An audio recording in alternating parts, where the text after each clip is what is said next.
বাহ, ড্রেসটা কি সুন্দর, এটা আমি নেব।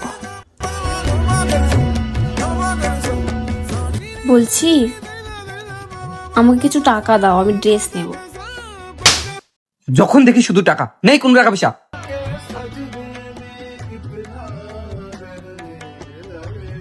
আই এম সরি, আমাকে ক্ষমা করে দাও। আমি ওই টাইমে একটু দুশ্চিন্তা ছিলাম। দাদা বলছে আমাকে কিছুটা দিন সময় দিন, আমি টাকাটা ম্যানেজ করে দিয়ে দিচ্ছি। না না, তুমি বাড়ি থেকে বেরিয়ে যাও। দাদা হুট করে আমাকে বাড়ি থেকে বের করে দিলে কোথায় যাবো বলুন তো? এইসব আমি জানি না, কালকের মধ্যে বাড়ি ভাড়া দিতে হবে, না হলে বাড়ি থেকে বেরিয়ে যাও।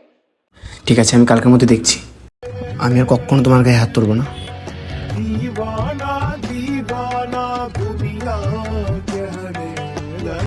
এই নাও, এটা বিক্রি করে তুমি বাড়ি ভাড়া দাও। হেই, এটা তোমার মায়ের শেষ স্মৃতি, এটা আমি নিতে পারবো না। কিচ্ছু হবে না, যখন টাকা হবে তখন আবার কিনে দিই। নাও তো। ভালোবাসা তখনই সুন্দর যখন একে অপরের কষ্ট বুঝবে। বিপদে একজনের পাশে একজন থাকবে, এটাই তো সম্পর্ক।